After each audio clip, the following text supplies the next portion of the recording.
Hello, जैसा कि आप जानते हैं हम डेली एक वीडियो डालते हैं एनटीए, यूजीसी, जेआरएफ और नेट के लिए। तो जैसा कि आपके सामने है, देखिए। तो हमने आज आपको 4 क्वेश्चन लिखे हैं, तो लगभग आंसर 5 है। तो आप अगली बार इसको ध्यान से सुनकर इसका उत्तर दीजिएगा सुनकर। तो पहला क्वेश्चन क्या है? पहला प्रश्न है आपका, देखिए। 1848 संबत है ये। दलेल प्रकाश, आगे लिख देती हूँ संबत।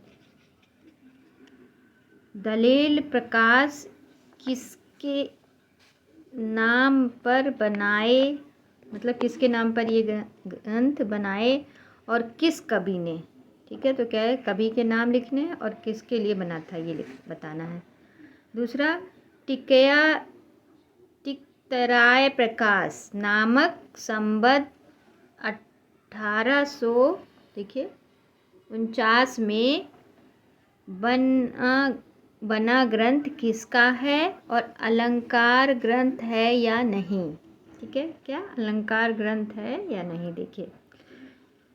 तीसरा है, अली डरने अधर सुभंग पाया अनन को किसका कविता है? नाम लिखना है, किसकी कविता है ये।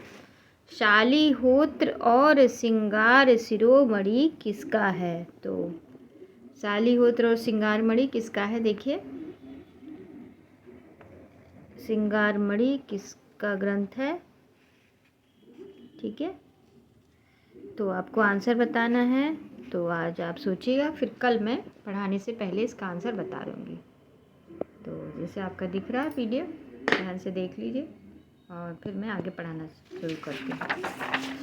तो आपका आंसर इसी में मिलेगा, तो ध्यान से सुनिएगा। कल हम आपको पढ़ाए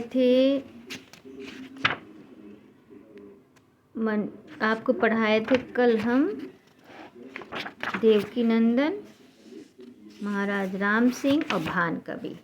अब यहाँ आपको पढ़ाएंगे थान कवि। तो देखिए, थान कवि को थोड़ा ब्राइटनेस बढ़ा देती हूँ। अब देखिए,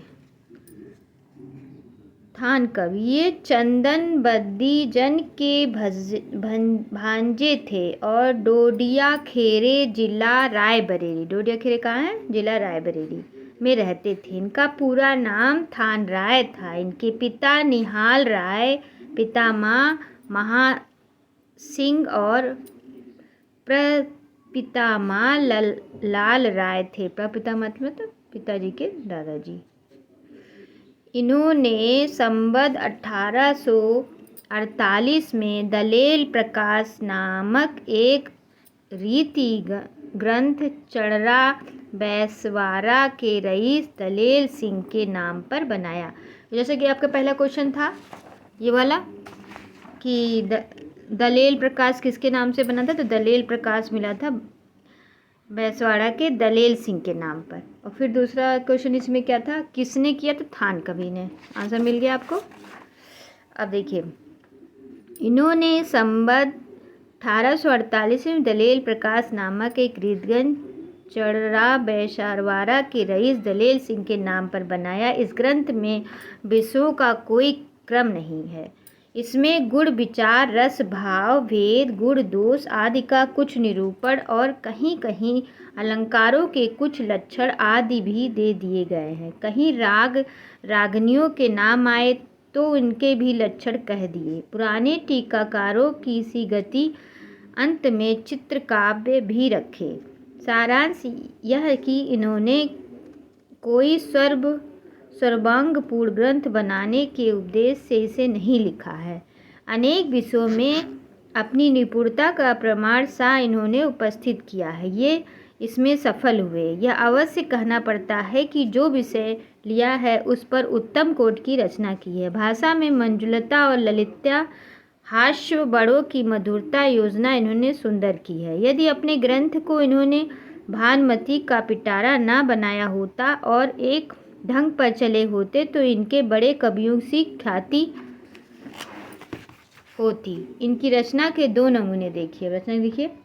दासन पे दहिनी परमहंस वाहिनी हो, पोथी कर बीना सुरमंडल मड़त है, आसन कंवार अंग अंबर धवल, मुख चंद सो आवल रंग नवल चढ़त है। ऐसी मात भारती की आरती करत थान है, जाको जस विधि ऐसो पंडित पढ़त है, ताकि दया दिथि लाख पाथर निराखर के, मुख ते मधुर मंजु अखरा कड़ावत है। कलु सहरनी सुख करनी सरना जन, बरनी बरनी जस कहत धर निधर, कलिमल कलित बलि अघ खलगन, लहत परम पद कुंडिल कपट्टर, मन कदन सुर सदन बदन शशि, अमल नवल द्युति भजन भगत वर, सुरसरी तब जलदरस परस करी, सुर शशि सुभागति लहत अधम नर। तो इस तरह से इनकी कविता खत्म हुई, जो आचार्य रामचंद्र शुक्ल जी ने दिया था। अब देखिए अगला 47 बेनी बंदीजन। रीति कवि हैं उत्तर। ये बेती जिला रायबरेली के रहने वाले थे। अवध के प्रसिद्ध वजीर महाराज टिकैता राय के आश्रम में रहते थे। उन्हीं के नाम पर इन्होंने टिकैता राय प्रकाश नामक अलंकार एवं 1849 में बनाया। तो आपके दूसरा क्वेश्चन था, ये देखिए। टिकैया प्रकाश नामक संबंध 1849 में बना ग्रंथ किसका है? अलंकार ग्रंथ है या नहीं? तो देखिए ये वाला आंसर यहाँ पर है। टिकैया प्रकाश नामक अलंकार ग्रंथ है। और ये किसके पर? ये संबंध 1849 में तो लिखा ही है। और किसने बनाया था? बेनी बंदीजन ने टिकैया प्रकाश बनाया था। ठीक है, और ये अलंकार ग्रंथ है। तो हम दूसरे का आंसर आपको मिल गया। अपने दूसरे ग्रंथ रस विलास में इन्होंने रस निरूपण किया। देखिए रस विलास भी बहुत इम्पोर्टेंट है, ये आ चुका है नेट में, तो ध्यान रखिए। रस विलास किसका है? बेनी बंदीजन का। इन्होंने रस निरूपण किया है। ये अपने दोनों ग्रंथों के कारण इसे इतने प्रसिद्ध नहीं है जितने कि अपने भड़ों के लिए। इनके भड़ों का एक संग्रह भड़ोआ संग्रह के नाम से भारत जीवनी प्रेस द्वारा प्रकाशित हुआ। तो भड़ोरा किसमें संग्रह किसमें प्रकाशित हुआ था? भारत जीवनी प्रेस में। भड़ोआ रहस्य रस के अंतर्गत आता है। भड़ोआ किस रस के अंतर्गत आता है? रहस्य रस, रहस्य जिसमें रहस्य होता है। इसमें किसी की उपहासपूर्ण निंदा रहती है। यह प्रयास सब देशों में साहित्य का अंग रहा है। जैसे फारसी उर्दू की शायरी में हजों का एक विशेष स्थान है, वैसे ही अंग्रेजी में सटायर का। पूर्वी साहित्य में उपहास कवि के लक्ष्य अधिकतर कंजूस, अमीर या आश्रयदाता ही रहे। और यूरोपीय साहित्य में समसामयिक कवि और लेखक। इसमें यूरोप के उपहास काव्य में साहित्य मनोरंजन की सामग्री अधिक रहती थी। उर्दू साहित्य में सौदा हजों के लिए प्रसिद्ध। उन्होंने किसी अमीर के लिए घोड़े की इतनी हंसी की है कि सुनने वाले लोटपोट हो जाते हैं। इसी प्रकार किसी कवि ने औरंगजेब की दी हुई हथनी की निंदा की है। तिमिर लंग लाई मोह चली बाबर के हल्के, रही हिमाऊ संग फेरी अकबर के दल के। जहांगीर जस लियो पीठ को भार हटायो, सहजहाँ करी न्याय तही पुनि माड़ी चटायो। बल रहित भाई पोरुष था क्यों, भंग फिरत बन स्यार डर।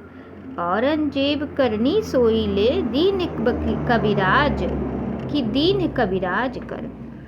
इस पद्धति के अनुयायी बैनी जी ने भी कहीं बुरी रजाई पाई तो इनकी निंदा की, कहीं छोटे आम पाए तो उसकी निंदा जी खोल के की। पर जिस प्रकार उर्दू के शायर कभी कभी दूसरे कवि पर भी छींटा दे दिया करते हैं, उसी प्रकार बैनी जी ने भी लखनऊ के लालक दास महंत, इन्होंने सत्यपाख्यात नामक एक ग्रंथ लिखा। सत्यप्रकाश किसने लगा था? लखनऊ के थे लालक दास। जिसमें राम कथा बड़े विस्तार से चौपाई में कही, पर कुछ कृपा की है। जैसे बाजे बाजे ऐसे डल माऊ में बसंत जैसे माऊ के जुलाहे। लखनऊ के लालक दास। इनका टिकैत प्रकाश संवत 1859 में और रस विलास संवत 1874 में बना। अतः इनका कविता काल संवत 1849 में से 1890 तक माना जा सकता है। संवत की बात हो रही है। इसकी कविता के कुछ नमूने देखिए। अब जिसने आचार्य रामचंद्र जितने अपनी पुस्तक में दिए उसके नमूने देखिए। अली डसे अधर सुगंध पाए अनन को, कानन में ऐसे चरुचरण चलाए हैं। फट गई कंचुकी लगे मैं कंठ कुंचन के, बैनी हलहीन खोली बार छवि छाए हैं। बेगते गवन कीनी धक धक होती सीनो, उरध उषा से तन सेज सरसाए हैं। भाल प्रीति पाली बनमाली के बुलवाए की, को मेरे हेत अली बहु तेरे दुख पाए हैं। घर घर घाट घाट बाट बाट ठाठ ठटे। अब देखिए आपका ये तीसरा क्वेश्चन था, अली डसे अधर सुगंध पायो अनन को, ये किसकी है? यहाँ पे दिया है, मैंने आपको प्रश्न दिखाए थे शुरू में। अली डसे आधर सुगंध पाए अनन को किसकी कविता है? तो ये है आपकी, यहाँ देखिए, अली डसे अधर सुगंध पाए अनन को, ये कविता है आपकी कवि बैनी बंदीजन की। किसकी है? कवि बैनी बंदीजन की। तो ऐसा आपको आंसर मिल गया होगा। तो घर घर घाट घाट बाट बाट ठाठ ठटे, बेला कुबेला फिरे चले लिए आस पास। कविता सो बाद करे भेद बिन नाद करे, महा उन्माद करे धर्म करम नाश। बेनी कवि कहे अभिचारिणी को बदसाह, अतन प्रकाशन ना सतन शरम तास। लालना ललक नैन मैन की झलक, हंसी हेरत अलग रद्द खलक लालक दास। आगे देखिए, चीटी को चलाए को, देखिए कि हाथ से है तो इसलिए, और थोड़ा सा इनमें आपको पढ़ाया गया था कि ये निंदा करते हुए मजाक करते हुए लिखे हैं। मसा के मुख आपू जाए, श्वास की पावन लगे कोशन भगत है। एनक उगाए मरु मरु के निहारे जात, अनुपरमाणु की समानता खगत है। बेनी कभी कहे हाल कहाँ लो बाखन करो, मेरी जान ब्रह्म को विचारी वो सुगध है। ऐसे आम दीन्हे दया राम मन मोद करी, जाके आके सरसो सुमेरु सी लागत है। ठीक है, कैसे लागत है? सरसो सुमेरु सी, उन्हें छोटे आम का बताया, उन्हें छोटा आम मिला तो उस पर व्यंग किया। बैनी प्रवीण किसने व्यंग किया था? किसकी थी? अली, ये बैनी बंदीजन की थी। अब बैनी देखिए, बेनी नाम है लेकिन ये बेनी बंदीजन है और ये बेनी है प्रवीण। ये लखनऊ के वाजपेयी थे और लखनऊ के बादशाह गाजी उद्दीन हैदर के दीवान राजा दया कृष्ण कायस्थ के पुत्र नवल कृष्ण उर्फ लालन जी के आश्रम में रहते थे। इनकी आज्ञा से संवत 1874 में इन्होंने 9 रस तरंग नामक ग्रंथ बनाए। इनके पहले सिंगार भूषण नामक एक ग्रंथ ये बना चुके थे। ये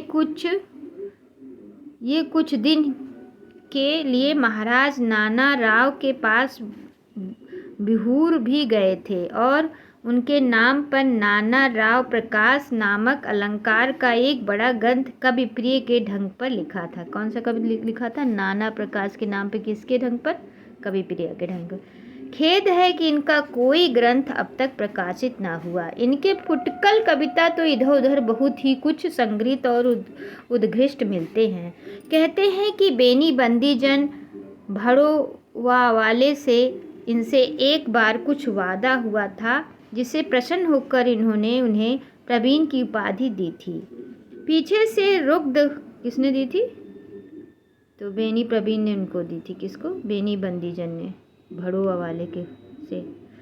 बार बार कुछ बात हुआ था जिससे प्रसन्न होकर उन्होंने प्रवीण की उपाधि दी थी।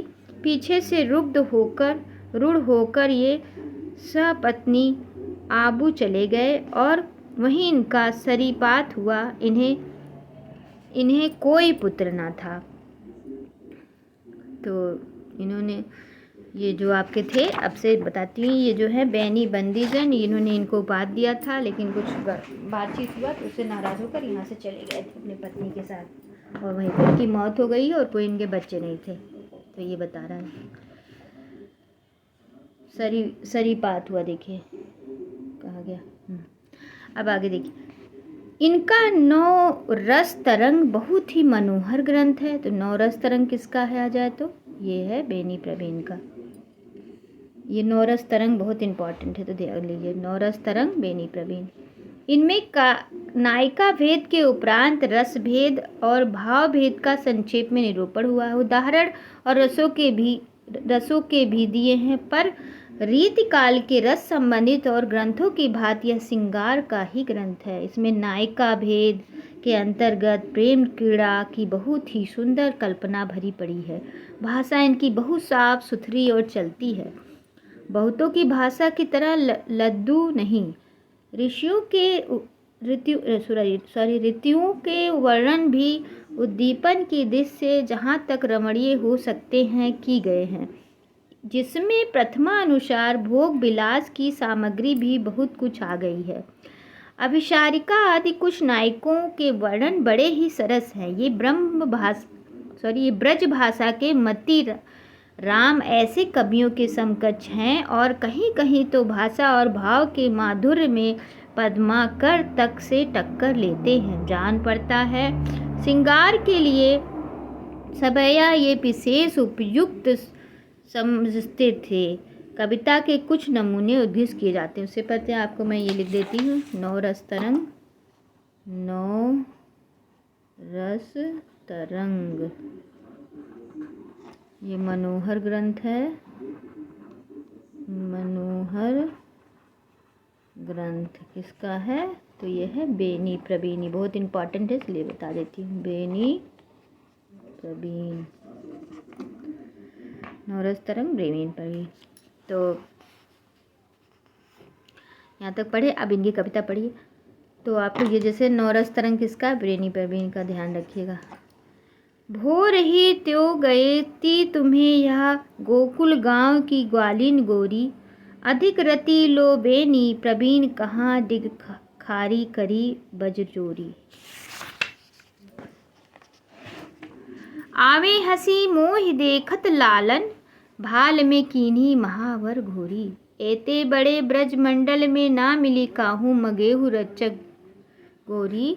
जान्यो न मैं लित अली ताही सो सोबत माय गई करी हंसी। लाए ही नख केरी के मम सम मेरी ताऊ नहीं नींद बिनासी। ले गए अंबर बेनी प्रवीण ओढ़े लठी डुपटी दुख आसी। तोरी तनी तन छोर आभूषण भूल गई गरदेन की फांसी।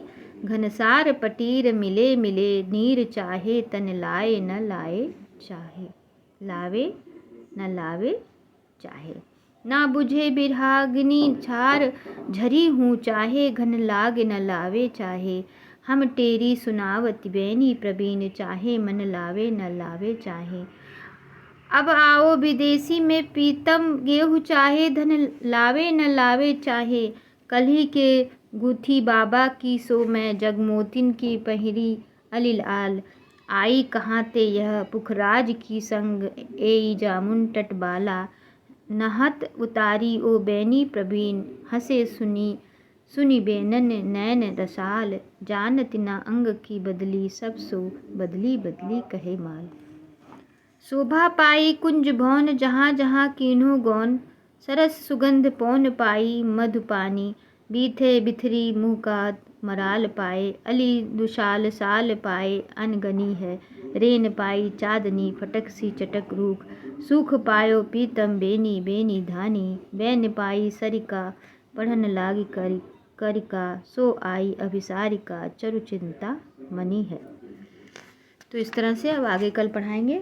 एक बार फिर से जो मैंने प्रश्न लिखाए थे इसके, तो आपके जैसे मैंने लिखाया था दलोल, तो मैंने क्या लिखाया था, आपको दिखाया था दलेल प्रकाश जो 1848 में संबंध किसके नाम से बनाए गए हैं। तो ये है आपका थान कवि। फिर से सुन लीजिए, थान कवि। और फिर क्या था, और दूसरा था टिकैया प्रकाश नामक 1849 में बना ग्रंथ किसका है। टिकैया प्रकाश तो बेनी बंदी जनी का है टिकैया प्रकाश। तो यहाँ पे लिख देते हम बेनी, देखो टिकैया प्रकाश बेनी बंदी जन का है टिकैया प्रकाश। ठीक है, उसके बाद अलंकार ग्रंथ है, टिक लगा देती हूँ। और फिर आपका क्वेश्चन है सलीहोत्र किसकी है।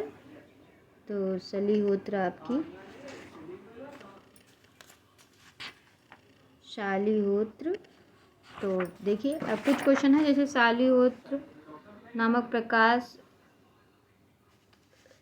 ये अली दसे अधर सुगंधि किसका है, अली वाला। तो अली वाला मैंने आपको बताई थी, अली दसे किसका है, बेनी बंदी जन का है। तो यहाँ लिख देते हैं बेनी बंदी जन। देखिए बेनी बंदी जन की है। ठीक है, बेनी बंदी जन। घंटे में आएंगे गुरुजी। ठीक है, खाना खाएंगे ना।